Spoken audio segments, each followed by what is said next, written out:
What's up, guys? Spin Firearms here. Not sure if any of you have seen this video, but this is actually pretty crazy. One thing about this is do not draw from the drop. If you're already under the gun, you need to wait for your moment to strike. That's what on active self-protection they always teach you. Wait for your moment. Chances are there will be a time where he's trying to get whatever he's trying to get, money, wallets, cell phones, whatever it is, stuff from the store, where he will turn your back to you or he will grab that and be completely occupied. That is your time to strike. That is your time to react. It does not hurt at all to keep a round in the chamber. I'm telling you this. My biggest video on YouTube, people argued with me over and over. It was a massive argument in the comments. It has over 500,000 views on it, and it's just nonstop arguing in the comments. You need to keep a round in the chamber. Otherwise, your firearm is pointless in a lot of situations. If you have to draw from the drop, chances are you're going to have a very hard time, getting on the offensive and getting to work. Sorry about that. Someone was stopping by. But yeah, so as you're going to see here, I think this is a marijuana shop. So you should already know at a marijuana shop, it's going to be risky. You're going to get robbed. People are going to try and do stuff. That's just reality. It's drugs, It is what it is. It's something that people can sell, make money out of, whatever.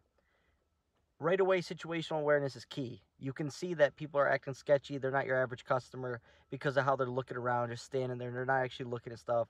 They sort of just come in there. The guy draws from the drop. He has a gun pointed at him.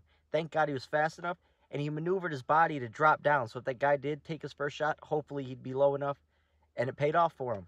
I mean, if you're willing to take risks like this, it's hard for me to say as well, because is it worth my life for some marijuana? That could have gone completely wrong. I get you're the security guard, but at the same time, I want to make it home to my kids at night.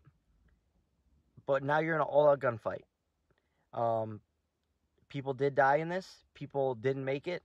These people just it goes back to the thing. You make a stupid decision, you're gonna get met with a stupid outcome, and that's basically what happened here. They made a dumb decision, and now their life is over for no reason. But that's what happens when you mess with people who are minding their business, just trying to make money for their family, their kids, support themselves, and live life. Round in the chamber, backup magazine, backup firearm, knife, tourniquet. Those are the main things. Training is number one always with that stuff. Doesn't matter if you have a Taurus. Doesn't matter if you have a staccato. Training. Because some people own a staccato and never train, they're not going to hit anything. Some people who own a little small Ruger pocket pistol but train with it, they'll be fine. Round count always isn't the answer, to be honest. A big gun always isn't the answer. A gun that you are always going to have on you and is comfortable to carry, comfortable to bring with you, and something you will never leave at home is the answer. That's why people always talk about, oh, I have small guns, small guns. Last time I checked, my Glock 26 can hold just as much as your Glock 19. But at the same time, I can go down to a 10-round mag, slip it into my pocket as a backup firearm. I mean, it's just that stuff you got to think about when it comes to it. And the Glock 26 shoots so smooth for its side. But as you see here, the guy knows something's going on because it just seems weird. They have someone in the back. They're just, I don't know. In my opinion, they seem weird because they're not up at the counter actually looking at stuff, asking questions. They just look like they're up to something. And usually that's where situational awareness comes in. You realize that something not normal is taking place. That's when you want to tell yourself, okay, something's about to pop off. I'm going to be ready. Don't just draw your firearm, obviously, because you're the good person who's carrying to protect yourself. Don't go on the offensive. You got to go on the defensive. Worst case scenario here, you get robbed for all your stuff. Big deal. You live to fight another day. Best case scenario is exactly what happened here, because he could have easily gotten shot. Yes, he's got a bulletproof vest on, but trust me, that thing doesn't cover your face. And you can die just as easily from getting hitting the arm, hitting the leg, major arteries, stuff like that. So right now, he's at gunpoint. You're down. I don't recommend drawing from here. I would wait until they're hurrying up and grabbing all the stuff, throwing it in a bag. And if you never find your moment, that's fine. Let them go out of the door. Let them leave with that stuff. Call the cops, whatever you got to do.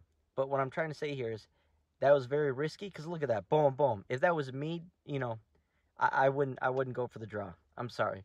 I would wait till a distraction. I'd open up the cash register, let them go for the money, and that's what I'm drawing down. It seems like only one or two had firearms out right now, but trust me, they're here for money, marijuana, other products. The second they see that, they're gonna grab it and want to get out of there. That's when you can, maneuver. But he lived to see another day. He fought, he won this one, but unfortunately, these people lost their lives over something so stupid as some marijuana and some money. You know, the main thing I'd preach in this is these people could have done so much with their lives, had so many opportunities, and they just decided to risk it all for a little, um, you know, little bit of money that basically they could have made it working another job, and they would still be there for the family and kids. So my heart goes out to the people who did die. I'm sorry. They have family, they have kids, but at the same time, you do stupid stuff, this is what happens to you. Because people are just trying to be human beings and live and protect their family and make it home at night. That's my number one goal, is make it home to my daughter, my son, and my wife every single night, because I cannot imagine my kids being left behind and my wife being left behind. So it is not fair for me to be here and not be able to use a firearm if I needed to. But anyways, this is a rough spot, as you can see right here. That's a hard thing to pull off. He pulled it off. Training is your best friend in these situations. Round in the chamber and training. Thanks for watching.